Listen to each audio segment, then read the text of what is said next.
देखो अपन आज की क्लास स्टार्ट करते हैं। कल कर रहे थे शस्त्र क्रम विधि। अपन ने वर्णोत्पत्ति तीन प्रकार के थे, आम सोप वर्ण, पचमान्य सोप वर्ण और पक्व सोप वर्ण। ठीक है, तीन प्रकार के वर्ण थे। ये आम सोप, पचमान्य सोप, ये डायग्राम देख लिया था।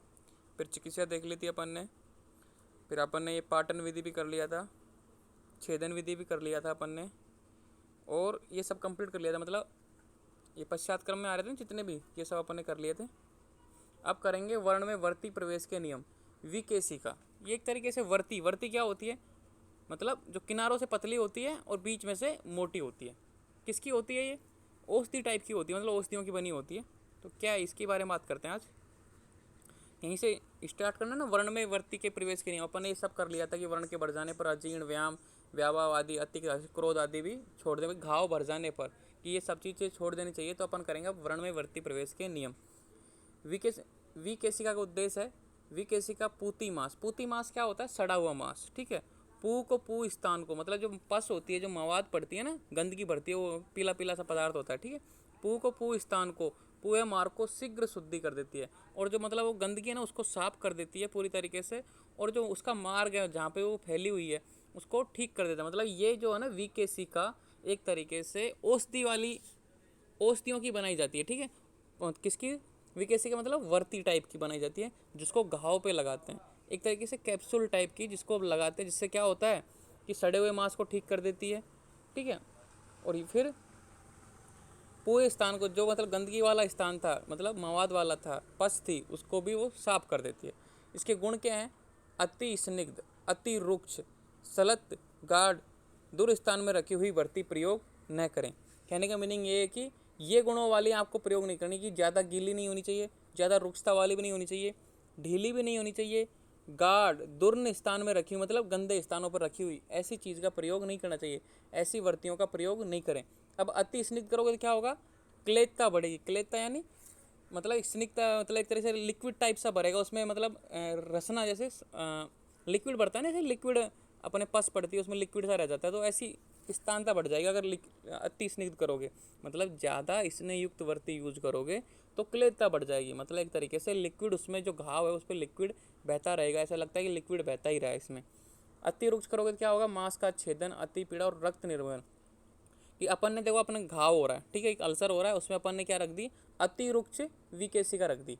ठीक है, उससे क्या होगा? घाव और ज़्यादा गहरा हो जाएगा, मांस छेदन हो जाएगा, अति पीड़ा, बहुत ज़्यादा दर्द होगा और खून भी निकलने लग जाएगा। सलत गाढ़, बुरा स्थान की वर्ती से, मतलब एक तरीके से कि जो खुरदरी टाइप की हो, ठीक है, जो मतलब सही स्थानों पे नहीं रखी हो, दुर्गंध वाली हो, क्या करेगी? वर्ण में किनारों पर घर्षण होता है, जिससे घाव भरता नहीं है। तो मतलब उससे क्या होगा? खुरदरी टाइप की, तो उस पर घर्षण होगा, घाव कहाँ पे? वर्ण पे, मतलब अल्सर पे। उससे क्या होगा? घाव भरेगा नहीं, मतलब घाव को ठीक नहीं करेगी। तो इन गुणों वाली आपको नहीं लेनी है, इनके अलावा कोई भी हो आप यूज कर सकते हो। तो ये एक छोटा सा टॉपिक था विकेसिका का। छोटा सा क्वेश्चन आ जाता है कि विकेसिका से आप क्या समझते हैं, टिप्पणी लिखिए। तो आपको ये लिखने लगे भाई उद्देश्य क्या है, ठीक है, विकेसिक गुण क्या है, इनका अगर ऐसा करोगे तो क्या होगा, ये सारी चीज़ें एक तरीके से टैबलेट फॉर्म में, कैप्सूल फॉर्म में। कैप्सूल किस तरीके के? जो किनारों से पतले हों और बीच में से मोटे हों। ठीक है, ये एक तरीके से ऐसे ही होते हैं, इसको अपन घाव पे लगाते हैं। अब अपना था C1 क्रम, क्योंकि अपन ने जब चैप्टर का इंट्रोडक्शन किया था तो अपन ने बताया था कि छेदन, छेदन भेदन C1, और शस्त्र कर्म बताकर वंदन कर्म ही बताया। तो अपन ने छेदन कर लिया, भेदन कर लिया, अब करेंगे C1, फिर अपन करेंगे वंदन। तो दो टॉपिक है, C1 और वंदन, इस आज की क्लास में तो दोनों करेंगे।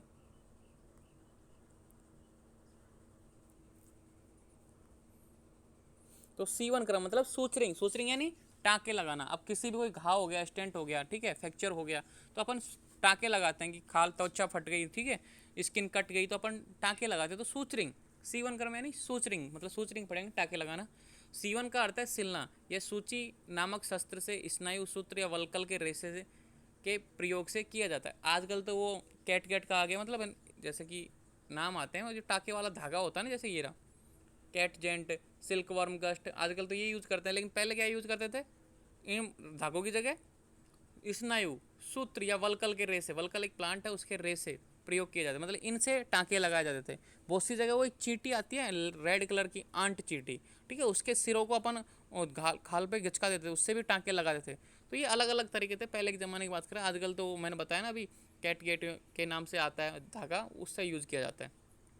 तो सीवन का अर्थ है सिलना। ये सूची नामक शस्त्र से स्नायु, सूत्र या वलकल के रेशे के प्रयोग किए जाते हैं। कहने का मतलब ये है कि भाई स्नायु या सूत्र, धागा या फिर वलकल के रेशे, ये अपन को टाँके लगाने में यूज किया जाता था। किससे? सूची नामक शस्त्र। सूची यानी एक निडिल होती है, सुई होती है जो टाँके लगाने में काम आती है, जो ऐसे होती है, देखो ऐसे, ठीक है, ये टाँके लगाने में काम आती है, सूची नामक शस्त्र, ठीक है। अब आगे देखो, उपयोगी वर्ण। भाई कौन कौन से ऐसे घाव हैं, ऐसे अल्सर हैं जिसमें अपन टाँके लगा सकते हैं? पाकजन्य उपद्रव ना हो, मतलब पाकजन्य जो पक जाता है ना, सड़ जाता है, ऐसे उपद्रव ना हुए हो उसमें, मतलब वो सड़ा हुआ नहीं हो, बस आराम से पाटन किया हो उसका, और वो नॉर्मल अवस्था में, मतलब उसमें सड़ा गला कुछ नहीं होना चाहिए, वो उसका कर सकते हो। मांस में स्थिति, कोई मांस में मान लो कोई अल्सर हो गया, घाव हो गया, उसमें आप टाँके लगा सकते हो। विवर्त मुख वाले वर्णों में सेवन किया जाता है। उसका कोई फिक्स स्थान नहीं कि इसका ये मुख है, वो विवर्त है ना, बहुत सारे मुख हैं, आप कंफर्म नहीं कर पा रहे हो कि इसका ये एक मुख है, दो है कि तीन है, अलग अलग जगह, मतलब एक तरीके से विच्छित, मतलब एक जगह से, मतलब खाल त्वचा फट गई जगह जगह से, और आपको पता ही नहीं चला कि कौन सा इसका मेन क्षेत्र है, तो आप वहाँ सब जगह टाँके लगा सकते हो। अभिघात से उत्पन्न वर्ण के विवर्त मुख होने पर तुरंत सीवन करने को अभिघात यानी चोट, चोट लगने पर, किसी ने तलवार से काट दिया, लाठी मार दी, ठीक है, आप गिर गए, एक्सीडेंट हो गया, तो इसमें क्या होता है? विवर्त, कोई फिक्स जगह तो होती नहीं है कि भाई यहाँ पे आपको वो करना है। तो चोट में क्या होता है, एक तरीके से एक्सीडेंट में, अब एक्सीडेंट के भयंकर होते हैं, आपको पता है। तो अभिघात से उत्पन्न मतलब जब एक्सीडेंटली चोट की वजह से कोई घाव उत्पन्न हो गया, तो उसमें तुरंत आपको टाँके लगाने, तुरंत सीवन करने को कहा गया। अचल संधियों के वर्णों पे, अचल संधि मतलब जहाँ मूवमेंट नहीं पाई जाती, उन संधियों पे आपको क्या लगाना है? टाँके लगा, यहाँ पे अपन टाँके लगा सकते हैं। सिर, आँख, कान, नाक, ओष्ठगत वर्ण, सिर पे, आँख पे, नाक पे, कान पे, ओष्ठ पे। मेहन यानी शीशन, पायु, कल्क, नितंबगत वर्ण। अब ये पायु यानी पैर होता है शायद, लेकिन मुझे पता नहीं ये पायु यानी क्या है। पायु और कल्क, ये दो वर्ड मुझे समझ नहीं आ रहे, मैंने श्लोक में भी देखे थे, मिले नहीं मुझे। तो ये पायु और कल्क को आप देखना क्या है ये। तो मेयन यानी शीशन होता है, पेनिस, नितम यानी जो अपना हिप रीजन है, तो इनमें भी आप वो लगा सकते हो क्या? टाँके लगा सकते हो। तो पायु और कल का किसी को मीनिंग पता लगे तो ग्रुप में बताना मेरे को, ठीक है।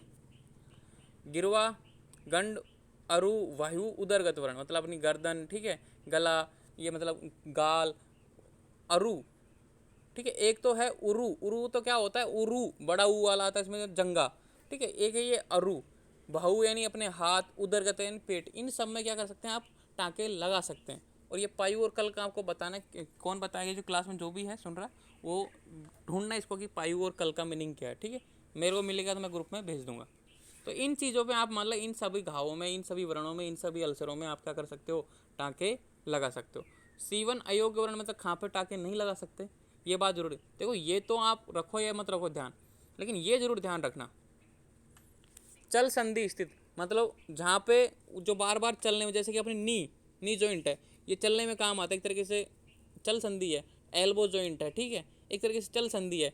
तो इन पे आपको टाँके नहीं लगाने, क्योंकि आप बार बार इनको हाथों को हिलाओ, अगर टाँके लगाने तो फिर इनको स्थिर रखना पड़ेगा, आप चल नहीं सकते। तो इसलिए ऐसी जगह पे जहाँ चल संधि वो चल रही है, बार बार उसका यूज हो रहा है, तो वहाँ पे टाँके मत लगाना। और टाँके लगाओ तो फिर उसको स्थिर करना पड़ेगा, मतलब प्लास्टर करना पड़ेगा। अल्प मांस प्रदेश स्थिति बना, जहाँ पे मांस नहीं है बिल्कुल, जैसे कि आपने ये सामने टीबिया है, टीबिया के जस्ट बोन है सामने, देखो पीछे तो बहुत सारा मांस है, लेकिन टीबिया जस्ट सामने फ्रंट पे, तो आगे यहाँ पे आप टाँके नहीं लगा सकते। कक्षा और वंक्षण, कक्षा मतलब जो एक्जिला, अपनी जो एक्जिला ना वहाँ पे, ठीक है। जिन वर्णों से वायु निकलती हो, वायु का मतलब होता है कि जिन वर्णों से वायु, मतलब एक तरीके से हवा सी भरी हो, मतलब टाइट भरी हो, जिन घावों में हवा भरी होती है ना एक तरीके से, ये तो हवा से ज़्यादा गुम्बद। एक तो होता है देखो पस भरी हुई होती है, मतलब जल से भरी बस्ती, अपन ने देखे थे ना, जल से भरी बस्ती मतलब पस भरी है, वो वाली नहीं, एकदम बिल्कुल टाइट वाली, तो वहाँ पे भी आपको नहीं कर सकते। जिन वर्णों में शल्य उपस्थित हो, मतलब उनों में शल्य उपस्थित, जैसे किसी की गोली लगी, ठीक है, गोली अंदर ही और आप टाँके लगा रहे हो, तो टाँके नहीं लगाने, पहले जब तक गोली को नहीं निकालोगे तब तक टाँके नहीं निकाल रहे। तो मतलब ये बोल रहा है कि जिन वर्णों में, जिन घावों में शल्य, शल्य यानी जो चोट, जो जिसकी सहायता से आपको चोट लगी, वो अंदर ही अपनी घाव में वो छुपा हुआ है अंदर ही, मतलब तो वो अभी उसको बिना निकाले आप टाँके लगा रहे हो, तो ऐसा नहीं करना है। पहले सल को बाहर निकालो तब टाँके लगा सकते हो, नहीं तो सल अंदर उपस्थित है, कोई पत्थर का टुकड़ा भी हो सकता है, वो कील भी हो सकती है, वो कुछ भी हो सकती है, बंदूक की गोली भी हो सकती है, तलवार का टुकड़ा भी हो सकता है, ठीक है, कुछ भी हो, जब तक वो अंदर है तब तक आप टाँके नहीं लगा सकते। क्षार, विष, अग्नि से उत्पन्न व्रणों को भी सेवन नहीं करना चाहिए। आप क्षार से जल गए, विष आपके हाथों पैरों पे गिर गया, ठीक है, या फिर विष की वजह से मतलब जहर की वजह से आपके जला गया, मतलब घाव बन गया तो वहाँ पे। और अग्नि, अग्नि से उत्पन्न घावों में कोई मतलब जल जाता है ना व्यक्ति, अग्नि मतलब करंट, मतलब नहीं, अग्नि एक तरीके से करंट भी मान लो, ऐसे अग्नि होती है एक तरीके करंट में भी, किसी के चिपक गया और घाव बन गया तो वहाँ भी टाँके नहीं लगाते, ठीक है। तो इन सबों में उत्पन्न वर्णों में सीवन नहीं करना चाहिए। तो ये आपको याद रखना है कि सीवन अयोग्य वर्ण कौन कौन से हैं। अब सीवन विधि देखो, पूर्व क्रम कि वर्ण में दूषित तथा छिन्न, वही है पूर्व क्रम। अपन तो हमेशा एक ही याद आता है, पूर्व क्रम, प्रधान क्रम और पश्चात क्रम। अब देखते हैं पूर्व क्रम में, वर्ण से दूषित तथा छिन्न भिन्न मांस, रक्त, तिनके, रोम, धूल आदि सबको निकाल कर, कि भाई जो भी घाव है, वर्ण यानी घाव, अल्सर, जो भी आप समझो, से दूषित तथा छिन्न भिन्न मांस, रक्त मतलब वो मांस के टुकड़े हो जाते हैं। अब घाव लग गया, जैसे किसी का एक्सीडेंट हो गया तो मांस के छोटे छोटे टुकड़े हो जाते हैं ना, तो छिन्न भिन्न मांस, रक्त, तिनके, रोम, धूल आदि सबको निकाल कर, लटके मांस, अस्थि, संधि, स्व स्थान लगाकर, तो उनको मतलब जो भी गंदगी है वहाँ पे, मिट्टी लग रही है मान लो, कुछ भी बाल कुछ भी लगा, उसको साफ करो पहले। कहने का मतलब उस घाव की सफाई करनी है। अपन लगाते हैं ना डिटोल लगा के उसकी सफाई करते हैं, ठीक है, मतलब अपन उसको मतलब एक तरीके से स्प्रिट लगा के साफ करते हैं कि मिट्टी, अपन स्प्रिट, जब भी कोई चोट लग जाती है टाँके लगाने से पहले तो स्प्रिट लगाते हैं ना, स्प्रिट से उसकी सफाई करते हैं, घाव की तो सफाई करनी है। और लटके मांस, अस्थि संधि को सब स्थान लगाकर, मान लो कि मांस लट गया, मांस को अपनी जगह लगाओ, फिट कराओ। कोई बोन है, बोन मतलब फ्रैक्चर है तो बोन को अपनी जगह सही करो, ठीक है। रक्त को रुक जाने पर, रक्त को रोकने के बाद में ही आपको टाँके लगाने हैं। तिनका आदि हटाकर सम्यक शोधन करके फिर सीवन करने को कहा। ये किसने बोला? सुश्रुत ने वही बात बोली है सेम, कि तिनका आदि मतलब जो चोट लगी है ना, जो इस वजह से वो गंदगी फंदगी को हटा के साफ करके फिर टाँके लगाने। मेदोजन ग्रंथि कर्ण की छोटी पालियों में लेखन कर्म करके फिर सीवन करें। जिन वर्णों के ओष्ठ से रक्त न आता उस वर्ण के किनारों को लेखन करके ही सीवन करें। कहने का मीनिंग यह है कि मेदोजन ग्रंथि, मेद की ग्रंथियाँ, रस, रक्त, मांस, मेद, मांस के बाद में आता है मेद, ठीक है, मतलब फैट। कर्ण की छोटी पालियाँ मतलब कानों की छोटी पालियों में लेखन कर्म करके ही फिर सीवन करें। लेखन कर्म, लेखन कर्म क्या करना होता है? एक तरीके से पतला करना, उस चीज़ को वहाँ से खुरसना एक तरीके से, ठीक है। तो छोटी पालियों में लेखन कर्म के फिर सीवन करें। क्यों?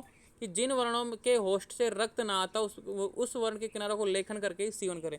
जैसे कि कोई घाव है, उसमें से खून नहीं आ रहा, तो अपन को उसको लेखन कर रहा है, मतलब थोड़ा सा खुरसना है। खुरसना मतलब उसको मतलब एक तरीके से रक्तमय बनाना है। रक्तमय कैसे बनाओगे? ताकि उसमें से खून निकले और ताकि गंदगी है ना वो पूरी तरीके से बाहर निकल जाए।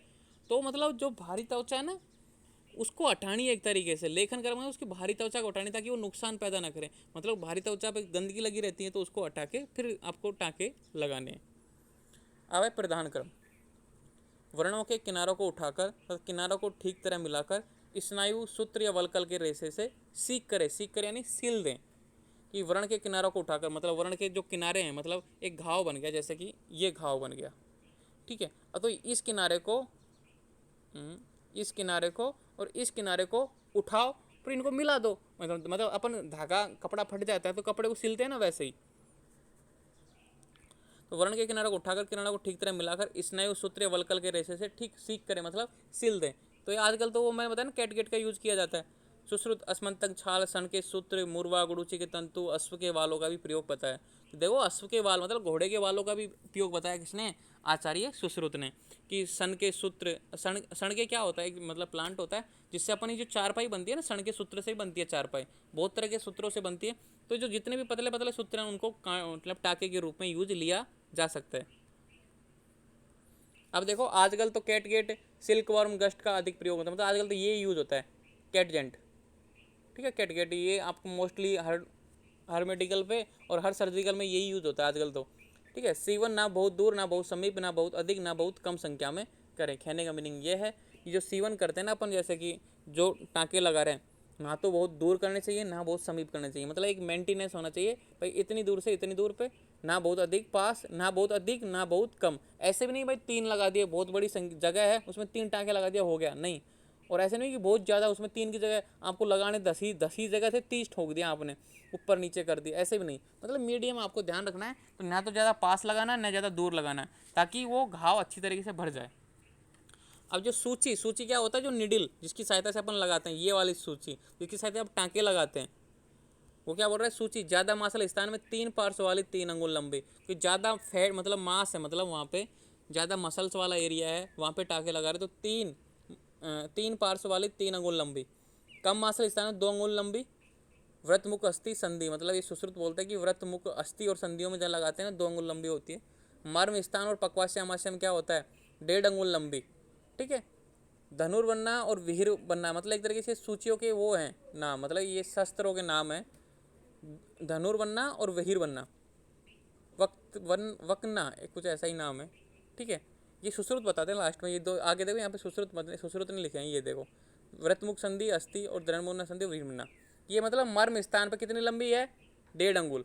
कम मासल स्थान पे मर्म क्या होता है, मर्म जब भी आप सुश्रुत के चैप्टर पढ़ोगे ना, आचार्य सुश्रुत की बात आ जाती है, शल्य सर्जरी पढ़ोगे तो मर्म स्थान की इंपॉर्टेंट आ जाती है। मर्म क्या होता है कि इनको हमेशा ध्यान रखना है कि इन जगहों पे जरा सी भी लापरवाही, इस मर्म स्थानों की जरा सी भी लापरवाही वहाँ पे सर्जरी करते समय व्यक्ति के मतलब एक जो विशेष अंग को खो देती है, काम करना बंद कर देगा, या उसका फंक्शन को कम कर देगा, फिर उसकी मृत्यु हो जाती है। तो मर्म स्थान मतलब जहाँ आघात करने से व्यक्ति मर जाए, मरने जैसी पीड़ा हो, उसको मर्म बोलते हैं।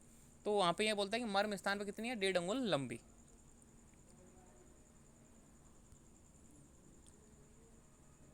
सुश्रुत बोलते हैं कि सूची मालती पुष्प व्रत के अग्रभाग के समान मोटी गोल तीक्ष्णाग्र वाली होनी चाहिए। मतलब तीक्ष्णाग्र मतलब बहुत पैनी होनी चाहिए, ऐसे नहीं कि बहुत बोटी आप घुसाना चाहो स्किन में घुसे ही ना। ठीक है। तो एक तरीके से पैनी होनी चाहिए। ये बोलता है कि मालती पुष्प, अब मालती पुष्प के अग्रवृंत के समान मोटी, अब ये मालती एक पुष्प पे प्लांट है, उसका एक पुष्प है, उसके समान बताया। मैंने एक बताया ना कि पशु पक्षियाँ पेड़ पौधे इन्हीं के आकार पे बताया, जो भी चीज़ बताया ना आचार्यों ने, क्योंकि पहले यही चीज़ देखने को मिलती थी। अब देखो सीवन विधि, अब ये इसको पढ़ने की कोई ज़रूरत नहीं है, इसको साइड में करो, क्योंकि आचार्य सुश्रुत के अनुसार है, अपना सुश्रुत का कोई लेना देना नहीं है, क्योंकि फाइनली में जाके स्टडी करोगे। और मैं आपको बताऊं, जो मैंने कल पढ़ाया था ना आपको क्लास में, जो मैंने कल आपको पूरा क्लास में पढ़ाया था, कौन सा पढ़ाया था, वर्ण, पचमान्य, आम और ठीक है पाक, उसकी पाटन विधि, उसकी छेदन विधि, वो आज ही हमको सर ने पढ़ाया था क्लास में। ठीक है, आज, क्योंकि और मेरे को ही खड़ा करके मेरे से ही पूछे गए, तो मैं क्योंकि कल पढ़ा के गया तो मेरे को क्या अच्छा आता था, तो इसका फ़ायदा हुआ मेरे को, मतलब क्लास का ही मुझे बेनिफिट मिल रहा है।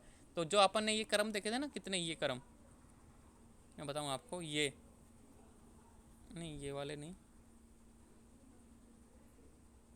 ये वाले उपक्रम, आलेप, परिसेक, अभ्यंग, स्वेदन, विप्लापन, उपना, पाचन, विश्रावण, स्नेन, बमन और विरेचन, यहाँ पे लिखा था ना आचार्य सुश्रुत नहीं, क्योंकि फाइनल में सुश्रुत चलता है। तो ये सारे डिटेल में बताए थे, और ये मैंने भी डिटेल में बता दिया सर को, तो सर को बोल रहे थे काफ़ी अच्छा है। तो मतलब कि थैंक यू आपका, क्लास आपकी वजह से मेरी वहाँ क्लास में भी सब कुछ बढ़िया रहा। ठीक है। तो अब बात करते हैं जहाँ पे अपना टॉपिक चल रहा था, कि आपको इसको पढ़ने की कोई ज़रूरत नहीं है, ये एरिया को। ठीक। अब पश्चात क्रम देखो, ये मतलब सीवन विधि बताइए कि आचार्य सुश्रुत ने 4 प्रकार की सीवन विधि बताई है, वेली तक, गोफणिका, तुन्न सेवनी और ऋतुग्रंथि। ठीक है, ऋजु ग्रंथि, मतलब ये 4 तरह के, आपको 4 तरीके से टाँके लगा सकते हो, अलग अलग स्थान पर अलग अलग तरह के टाँके लगते हैं, ये आचार्य सुश्रुत ने बताएं, और ये अपने कोई काम के नहीं है यहाँ पे। ठीक है, तो इसको कोई ज़रूरत नहीं है पढ़ने की आपको। आप करते हैं पश्चात क्रम, सांत्वना दें, सांत्वना दी भाई टाँके लग गए, ठीक है भाई, तू ठीक हो जाएगा, रिलैक्स करे। सांत्वना बहुत अच्छी बात होती है। कोई व्यक्ति जैसे कि अभी रिजल्ट आया, जो जूनियर्स हैं उनके रिजल्ट आया, तो मैंने जिन बच्चों की बैक लग जाती है ना, मान लो किसी कारण से लग जाती है कोई, तो मैंने उनको बोला था कि आप नो टेंशन रहो, पास हो जाओगे। तो जैसे रिजल्ट आया तो उनका मैसेज आया कि सर आपने बोला था कि हम पास हो जाएंगे, तो हम पास हो गए। तो मैंने सांत्वना ही तो दी उनको क्या रिलैक्सेशन मिलता है, तो सांत्वना दे। प्रतिसारण करें, मतलब अंजन, प्रियंगु, सलक्की फल, लौद्र, मुलठी, इनके चूर्ण में मधु है घृत मिलाकर, इन चूर्णों से क्या है प्रतिसारण करें। चूर्ण में मधु यानी शहद और घी, इन सभी औषधियों में क्या मिलाएं, शहद और घी मिलाकर प्रतिसारण करें, उसके मतलब उसकी लेप पे लगाएं। बंधन कर्म करें, बंधन कर्म यानी पट्टी बांध दें। बंधन कर्म का अर्थ होता है, यहाँ पे लिखा है कि बंधन कर्म का अर्थ है पट्टी करना, और अपन बंधन ही अब स्टडी करेंगे डिटेल में। तो कहने का मतलब है कि बंधन कर्म करना है, मतलब टाँके लगाना सीख रहे हो ना। तो ये पश्चात कर्म में ये 3 चीज़ें हैं, प्रधान क्रम ये था और पूर्व क्रम ये था, मतलब सीवन विधि, मतलब सूचर विधि, सूचर मेथड। तो ये टाँके लगाने की विधि थी आचार्य भागवत के अनुसार। अब करेंगे अपन बंधन कर्म, सबसे ज़्यादा इंपॉर्टेंट इस चैप्टर में से आने वाला क्वेश्चन है। तो एक बार क्लास दोबारा से मैं डिसमिस कर रहा हूँ, ज्वाइन हो जाना, फिर अपन बंधन कर्म एक क्लास में पूरी करते हैं इसको। ठीक है, तो ज्वाइन हो जाना तुरंत।